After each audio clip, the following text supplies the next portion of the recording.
The morning mist clung to the pine-covered mountains as 38-year-old Nathan Cross returned to his remote cabin after 3 days of hunting in the high country. The solitary life suited Nathan well.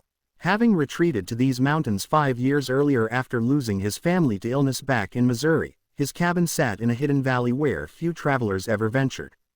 And that was exactly how he preferred it. As Nathan approached his property, he immediately noticed something was wrong. Smoke rose from what appeared to be the ruins of a smaller cabin about a mile down the valley. A place he knew belonged to a trapper named Henderson who worked the streams during winter months. More troubling, Nathan could see a figure moving near his own cabin's roof. Someone who clearly did not belong there. Nathan approached cautiously, his rifle ready but not raised, unsure whether he was dealing with friend or foe. As he drew closer, he could see it was a young woman, perhaps in her 20s, with long blonde hair and wearing a torn brown dress. She was perched precariously on his roof, apparently trying to reach something or hide from someone. "Ma'am," Nathan called out, keeping his voice calm and non-threatening. "Are you hurt? Do you need help getting down from there?" The woman looked down at him with eyes that held a mixture of fear and exhaustion. She appeared to have been through some kind of ordeal with dirt and soot marking her clothes and face. "Please," she called back, her voice shaking. "Are you alone? I do not know who I can trust."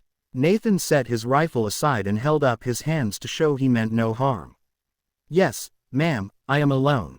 My name is Nathan Cross, and this is my cabin. You are safe here. Let me help you down." The woman studied his face for a long moment, then slowly began making her way to the edge of the roof. Nathan positioned himself to help her down safely, noting that she moved carefully as if she had been injured. Once she was safely on the ground, Nathan could see that she was indeed hurt with a bandaged arm and bruises that suggested she had been through something traumatic. "My name is Sarah," she said quietly. "I was staying with Mr. Henderson while traveling through to Oregon Territory last night.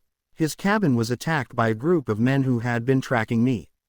Mr. Henderson told me to run while he held them off." Nathan felt a chill as he understood what she was telling him. "Henderson is a good man. What happened to him?" Sarah's eyes filled with tears. "I do not know. I heard gunshots after I ran. I climbed onto your roof because I could see riders searching the valley and I was afraid they would find me." Nathan looked toward the smoke rising from Henderson's cabin, his jaw tightening with anger at whatever violence had taken place in his peaceful valley. "Sarah, why were these men tracking you? Are you running from the law?" Sarah shook her head quickly. "No, nothing like that. I was married to a man back in Kansas who turned out to be violent and dangerous.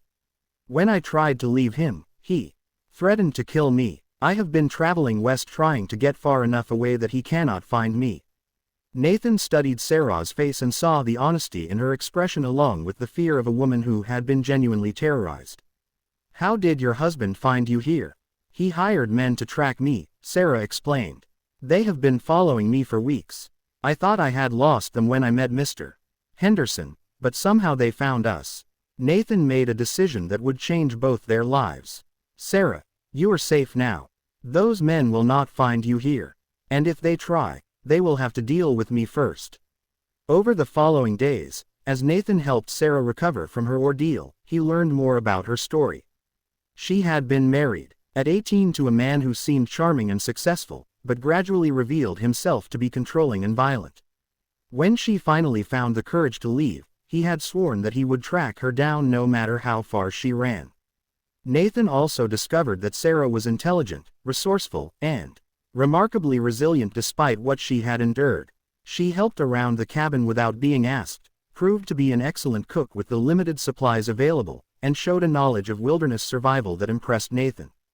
"Sarah," Nathan said one evening as they sat by the fire, "I have been thinking about your situation.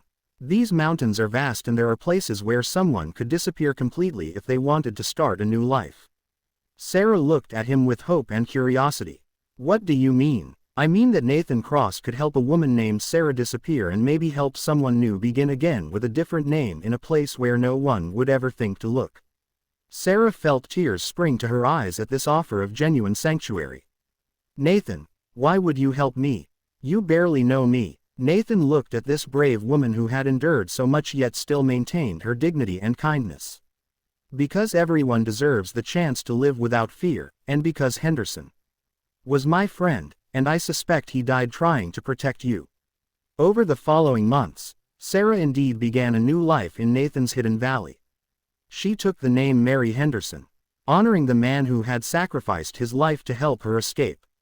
Nathan taught her advanced wilderness skills, hunting, fishing, and how to defend herself if she was ever again threatened. But more than just survival skills, Nathan and Sarah discovered that they had found in each other exactly what they both needed. Nathan's loneliness was healed by Sarah's warm presence and intelligent companionship, while Sarah's fear was replaced by a sense of security and purpose she had never known. 1 year later, on a beautiful spring morning with wildflowers blooming across the valley, Nathan and Sarah were married by a traveling preacher who had stopped at their cabin.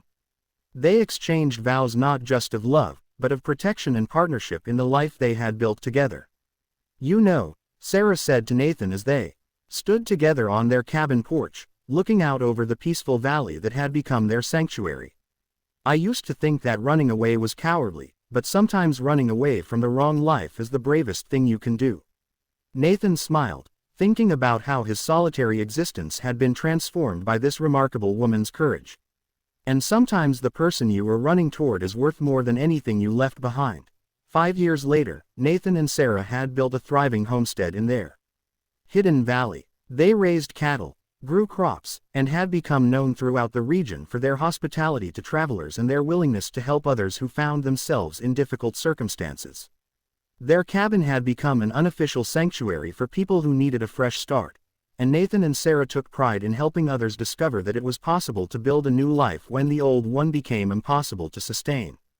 "You saved my life that day when you helped me down from your roof," Sarah told Nathan one evening as they watched their young son play in the yard.